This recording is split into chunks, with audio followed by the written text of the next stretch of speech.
getting ready to process a few chickens here in a minute. I found myself in a situation I wasn't anticipating. Last year we had no problems getting chickens into a processor. So this year I ordered 80 meat birds, and when I went to make our processing appointment, everywhere within 2 hours was closed for the year because of COVID still. I talked Zach into helping me process 80 chickens. We are not really set up for processing so many chickens at a time here. We don't have any equipment, so what we've been doing is just processing like 5 to 8 at a time, sometimes twice a day, sometimes just in the morning. We're down to our last 14 birds, so we're hoping to get 7 done now, and then we'll do the final 7 tomorrow morning, and we will happily be done with this project. It's been taking every free moment, but we thought we'd walk you through the process now that we're at the tail end of it. So we've been using a canning pot as our scalding pot. It's big enough for 1 chicken. I usually add just a little bit of soap, and then we'll light this. We'll go grab some of the chickens. This will be boiling when we're ready for it. And why do you add the soap? The soap is just supposed to help with the plucking, to make sure that the water is reaching in between all the feathers. It just cuts the grease and the dirt in the feathers. So I've read. You will say.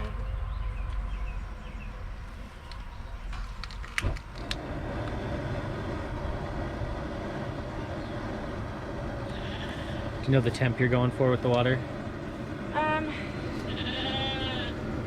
When I've done small batches before, I've always tried to reach a certain temperature. It depends. Like, you dunk the bird longer at lower temperatures, more quickly at higher temperatures.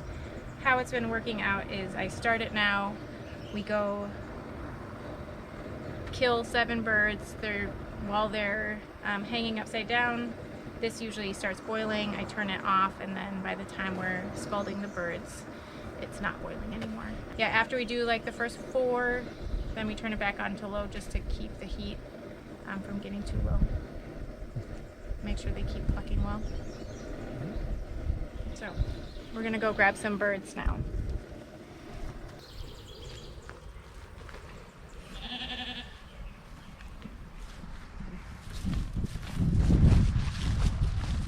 This is where I would rather be right now.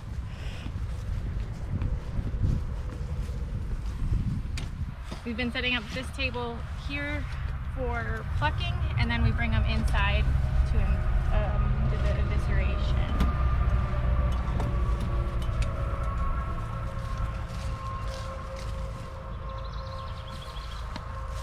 Just some sanitizing in between and before.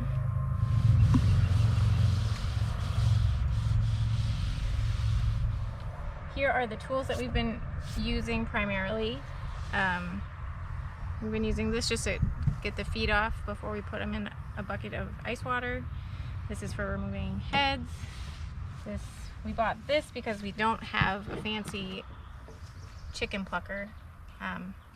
We just never wanted to spend the money on something like that, because we have never done this before. So it was like $30 online, and it's been working really well for the small numbers. If we were doing a big number and trying to get them all done in one day, this would probably not be that helpful. And then what I do and have done in the past when I butcher chickens by myself is use a pruners, because I guess I just feel more confident doing this. You can get the neck in there, and then you just close it until you can't close it anymore. There's no question if you did it completely or did it well enough. So this is how I like to do it when I am doing it by myself. And I bought this especially just for chickens, how it stays sharp. We're not using this on trees or branches and stuff. So This is a chicken neck pruners in our house. We're gonna go get a chicken. Last year we had really bad luck with survival. We lost a lot to weather conditions. It was just a really hot, wet year last year, and I think that played a part. And then we also had some unknown predator issues this year. The year that we have to process them all ourselves, we've lost very few. It's been a good year. So just how those things go. Here are the 14 that are left. They're definitely bigger than what I normally process at. I know other people would probably process them about this big or bigger. But we'll try to get one.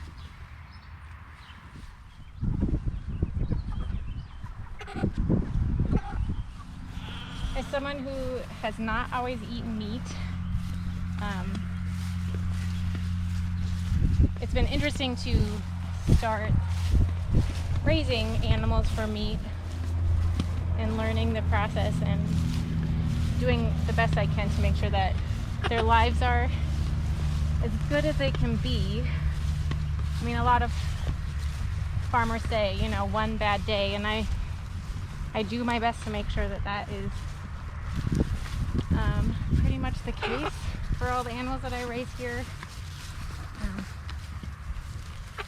They did survive a really bad hailstorm, so they might have had 2 bad days. So we use a kill cone or a restraining cone. We'll put them in upside down. And how I do that is I just grab 2 feet with one hand, and then I'm gonna let it go upside down. It might struggle at first for a little bit, flap around. It'll settle down once the blood rushes to its head. Sometimes I can keep the wings from flying like that, which is a lot calmer than just swinging them up. I found that if I can make sure the head is pointing down when I put them in, that helps. The bigger they get, the longer it can take for the head to come through. You can see this one's coming through already. So then I'll just hold the head. I've been having Zach help me, so I'll hold the head and the feet, and then he's been using the pruners or the fillet knife, and that's how we've been doing that. So, But we won't show that part. Yeah, we'll leave that part off. You can do whatever method you're most comfortable with. BRB. Alright, so the head is fully removed, blood is draining out. We usually leave it in here until it stops moving. If you've never seen a chicken being butchered, or if you've never been around it, there's definitely a lot of movement, thrashing, kicking, so something to be prepared for if you have never experienced it. I like to hold on to the feet when that's happening. It just, I don't know, I just do, I guess. And then once the moving has stopped, I tie the feet up just with a slip knot, like that, and then take them out to finish draining the blood, I guess, and we'll go get the next one, do the same thing until we have all the ones that we want to be doing ready. It's hotter today, so we might not do as much. We did buy extra ice, so we'll see how it goes. So I'm gonna go get another one.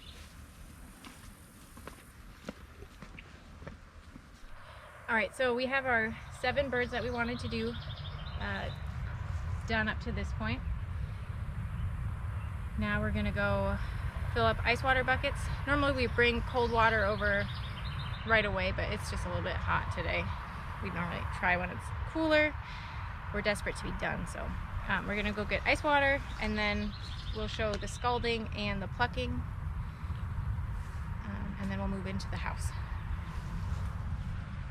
Alright, so we're gonna take our first chicken up to the scalding tank, our pot. When we we're starting this, we were bringing the pot down here, but it just wasn't maintaining its heat well enough. The ground's not very level, so we've been making the extra trips. After this one, we'll start doing 2 at a time. But we'll walk through the process first. I just turned it off when I filled up the ice water buckets. So it's hot, basically boiling. So it'll be a quick dunk this time around. I just hold by the legs up kind of high because you want to dunk past these joints here. And you just dunk and kind of swirl it around. You don't want to overdo it when it's this hot, or you're gonna start cooking the skin, and then it'll tear. So how you check, so if you can pull out the wing thing, if you can pull out the wing feathers easily, that means it was scalded well. So this one is fine. We'll take it down.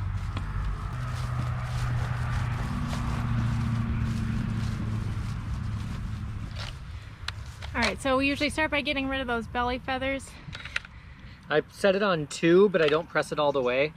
If I set it to 1, it's not enough power. If I go wide open on 2, it's too much, so it's kind of tricky. And I spin it so it's going away.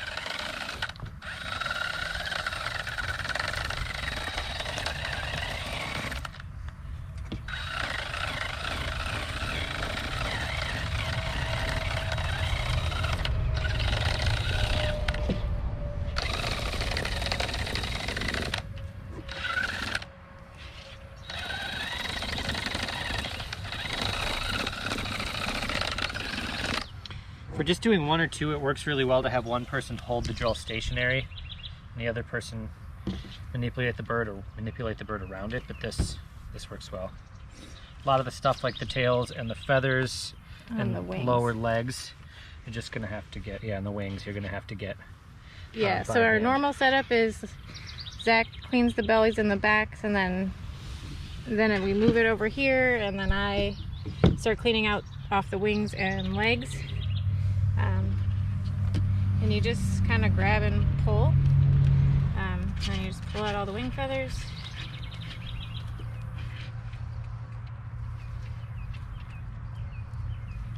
If you find that the feathers aren't coming out very well, you might just want to go dip it in the scalding water again and see if that helps. Those are coming out pretty well. Yeah.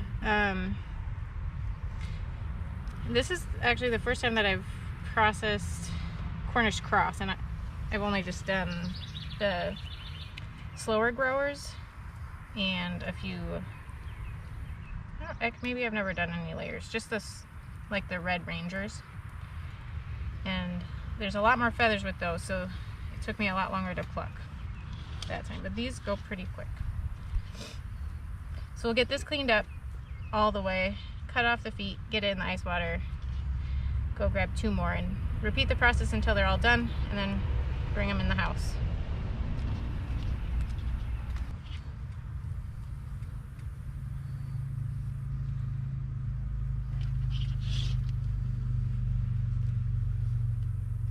Yeah, because I'll just be able to get all the rest off in the sink later.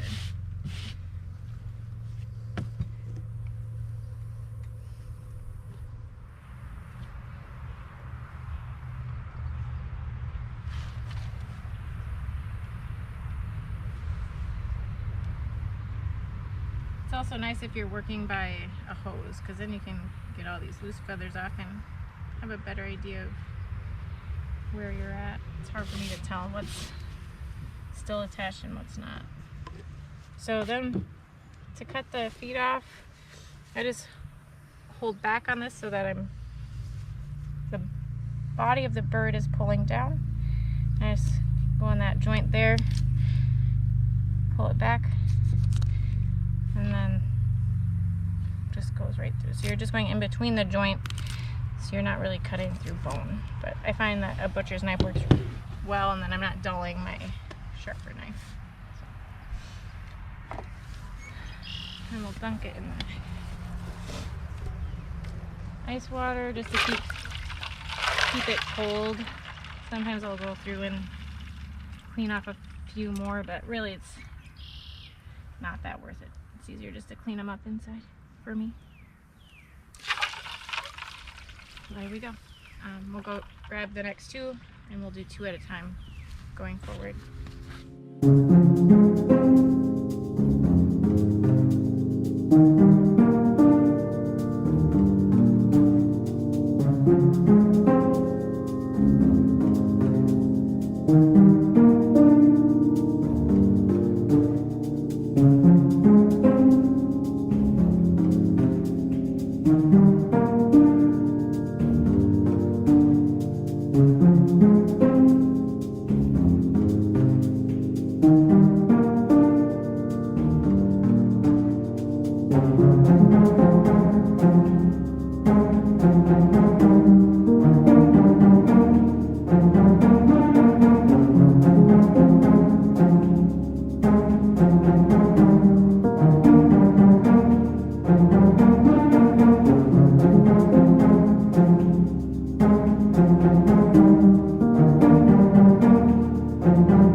Chickens plucked in cold water buckets down here.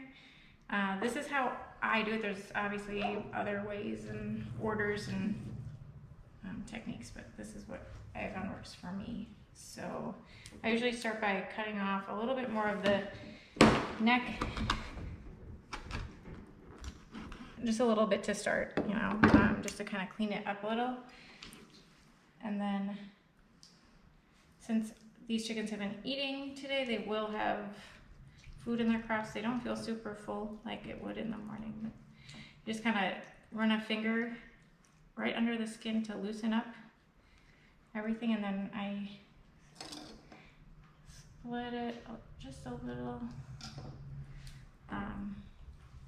and then just kind of keep pulling along the skin. So the crop is connected to the skin and the breast meat here, and you just, it's not super fragile or anything, so you get that separated. You have to be a little bit more careful, I guess, when it's really full, but it is not super full. If it's all the way empty, sometimes you can just loosen it like this, and then you'll pull it out with everything else out the bottom. But if there's stuff in it, I pull it out, or I cut it out from the neck. So I just kind of pinch as far down as I can reach. And I think I need to sharpen my knife. Cut out the crop. And then the next part is to separate the trachea. And then I usually make sure the neck is nice and loose too, so that there's nothing around it. I pull everything back but the neck. When I do it just for us, I'll usually either leave the neck on or cut them off and keep them for stock and stuff. Since I've done so many, we just don't need it all. So it'll go to the critters in the woods. And I just kind of clean up this neck skin a little. Then I flip it over onto its stomach, so it's backside up. And then here is an oil gland that you need to cut out. How I do it is I use my fillet knife and just cut down, not all the way to bone. And what I started doing this time is then using the butcher's knife. Anytime I might hit bone, I've been using the butcher's knife. That way I keep my knife sharp. So you can see that is what you're trying to get out. You just cut that off. That goes into the bucket. And then you flip it over onto its back, like this. This is, I think, one of the areas where some people are really fast at it. I'm getting faster. How I do it is I pinch about an inch or two up from the vent, and I just make a shallow cut like that. So if you look inside, it's still just muscle. And then I just kind of pull up and I just go real slow because you don't want to nick the intestines. And I just kind of go slow until I can see inside the cavity. And once I can see inside, then I can kind of separate with my finger a little bit more. So it's still just muscle. Sometimes, as these have gotten older, it's changing as the chickens are getting older. There was less tissue here. But so now you can see that I'm in the cavity, and this is where you want to be really careful, especially when you're using a pointy knife like I am. They make other knives for this job, but I've just always used a fillet knife. And then I just kind of start loosening that up, making sure that I can get my finger behind it and pull forward so I'm not, again, not nicking the intestines. And the goal is just to make, I would say this is really way thicker than any of the other ones that I've been doing when they're younger. So they're putting on more fat and muscle. Okay, so once it's about that wide, what I've been doing then is taking two fingers and going straight down. So right now my fingers are on right here. So I'm on one side of the vent. And I stick the fillet knife straight down and out. So it's coming out there. And that way I just know that I'm not nicking anything. And then I do the same thing on the other side. So two fingers in on the other side of the vent, putting the knife in like that. So now I have a cut on either side and up here. And then I kind of scoop my finger around the intestines here so that I know I have to go below that. So I'm going to cut that all out. So if I hook my finger like this, then I know where everything is. I just kind of angle it down and under.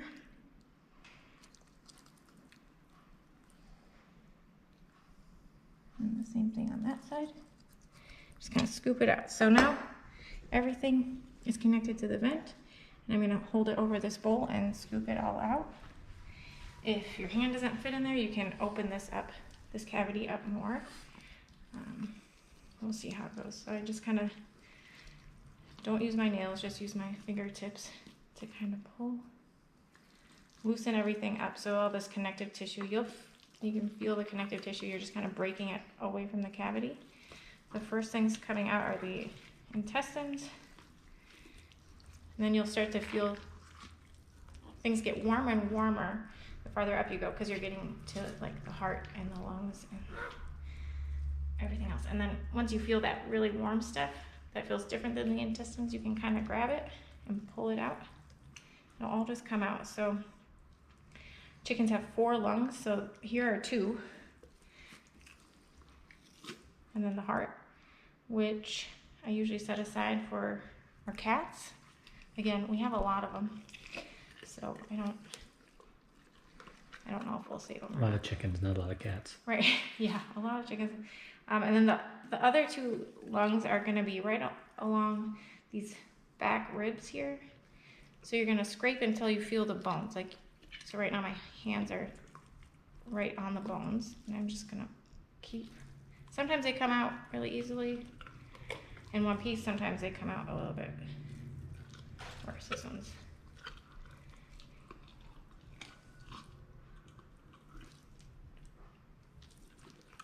I think just about done.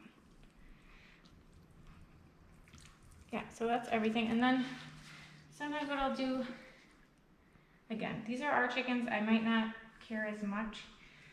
To make them neater, I kind of go up a little bit on this belly skin and angle down towards the leg. Same on the other side. Just kind of neatens that cavity a little.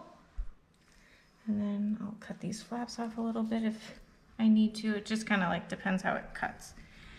And then the same thing with anything left down here, I just cut it out. So then okay, last thing is then the trachea is still going to be up here, so once everything is cleaned out from the bottom, you can just pull the trachea out. So there's this. There are things in here that you can do things with. Cats also would eat the lungs. I have saved everything that I will be saving from our 80 chickens. So then at this stage, I'll take it over to the sink, rinse it really well, make sure the inside is rinsed and has some cold water in it, and then I'll do the next one. And then I've been getting about 3 to this stage, and then I'll clean off all the rest of the feathers of those and then do the next ones. But my goal is just to get the guts out of them as fast as I can at this point. So that's how I eviscerate a chicken. It is not as fast as I know other people can do it, but clean out my board and start again. If you were to nick the intestines, which does happen, you just want to make sure that you get it out as cleanly as you can and rinse the bird as quickly as you can. Usually it's not like the end of the world if it happens. This is a small one. So then you do the same thing. Head, crop, gland, take out the insides. That's how I do it.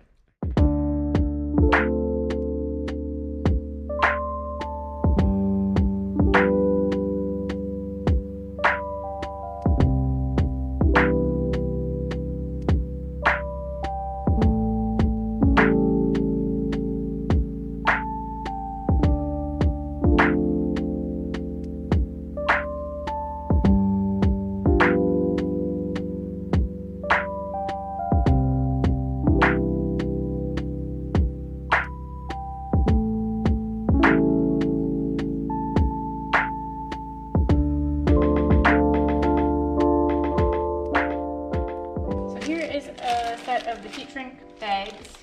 We ordered some different ones first and we ran out, but the first ones came with really puny straws. So if you're ordering these, you might want to look for something that comes with something much longer, because we weren't able to get that to work. We had to use one of our kids' straws. One of our children's straws. But it comes with the zip ties, the bags. Sometimes they come with labels. We have some labels left from the other packs.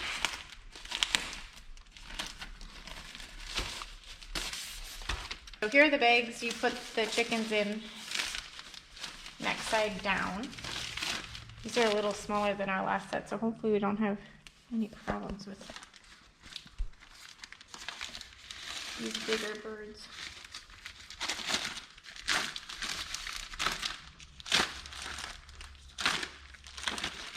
And then I like to make sure that the neck skin is kind of folded over. I think it looks nice.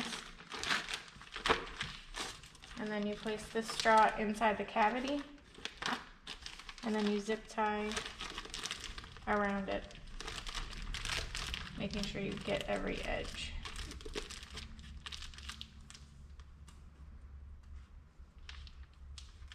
And now we have 2 straws, so we can get 2 prepped and then move out to the boiling water. And we found that the ideal temperature was 190, I believe, and that's what works the best. So.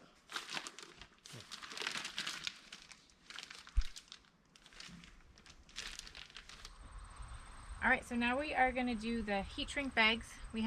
Our water was just boiling.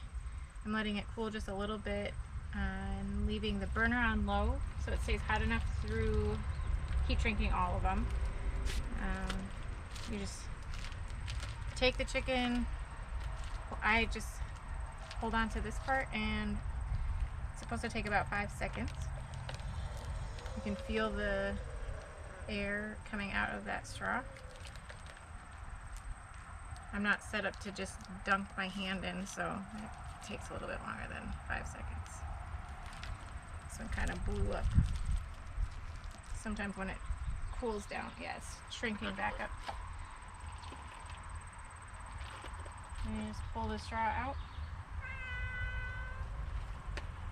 and tighten the zip tie, and you have a heat shrunk chicken.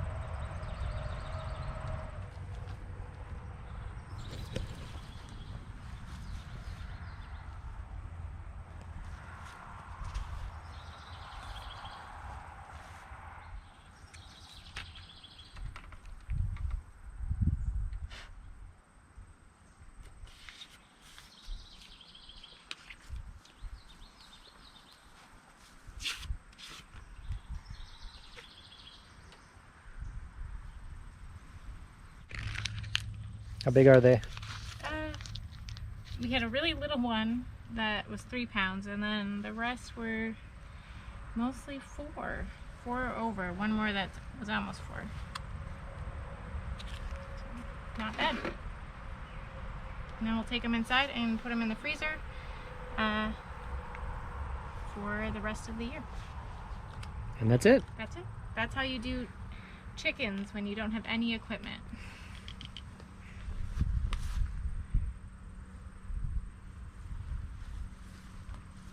We started today at what time? It was maybe a little after 1:30, and it's what time now? 3:30. 3:30. So that's probably one of the faster times. It takes a long time, even doing a small number when you're not set up for it. It's a lot of walking around and back and forth.